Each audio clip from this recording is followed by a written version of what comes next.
Hi, this is Edward Troxel.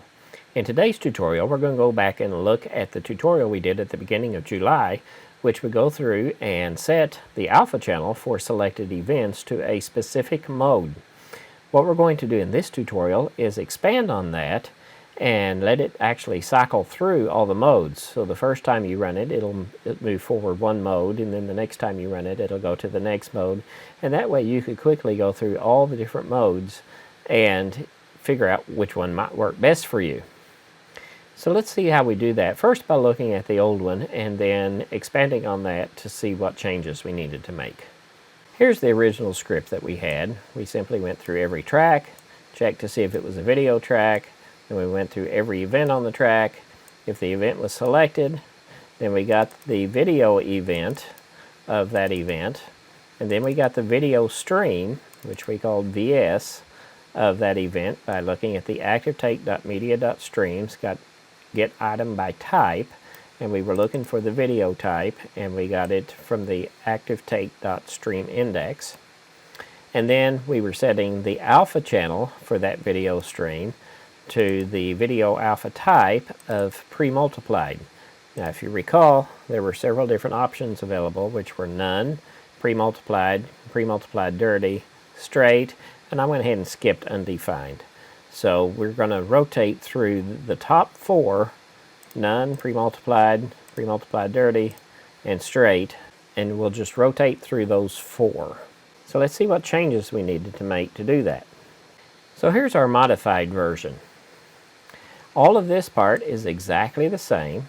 We're still going all the way down to getting the video stream, but then we need to figure out what type that we have chosen now and then change it to a different type. So the first thing I'm going to do is create me a video alpha type variable, which I just called alpha, and then we're going to get that from the video stream dot alpha channel. So now we know which alpha channel it's using. Then we need to change it.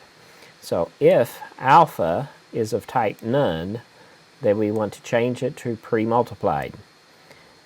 If it is of type premultiplied, then we want to change the alpha channel to premultiplied dirty. If it is already premultiplied dirty, then we want to change it to straight. And if the alpha is straight, then we're going to go back and change it to none. So each time we run this, it will cycle through those four. So whichever, if it was none to begin with, now we're going to be premultiplied, and so forth down the line.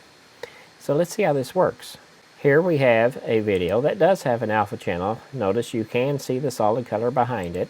If I right click it and choose properties, we will see that it is currently set to straight.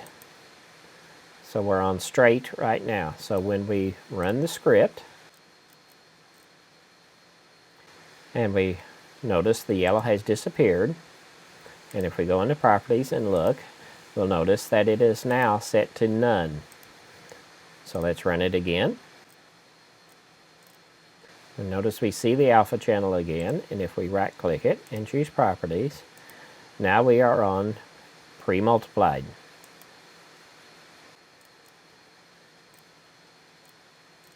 Run it again. Notice there was just a slight change to it.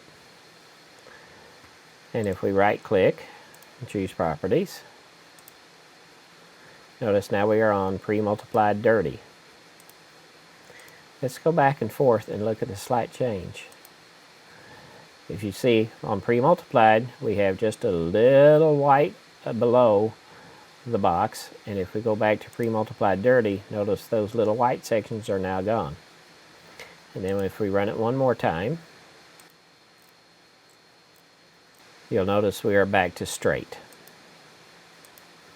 So it looks like in this particular case, straight or premultiplied dirty works better than premultiplied, and of course none doesn't have any alpha channel at all.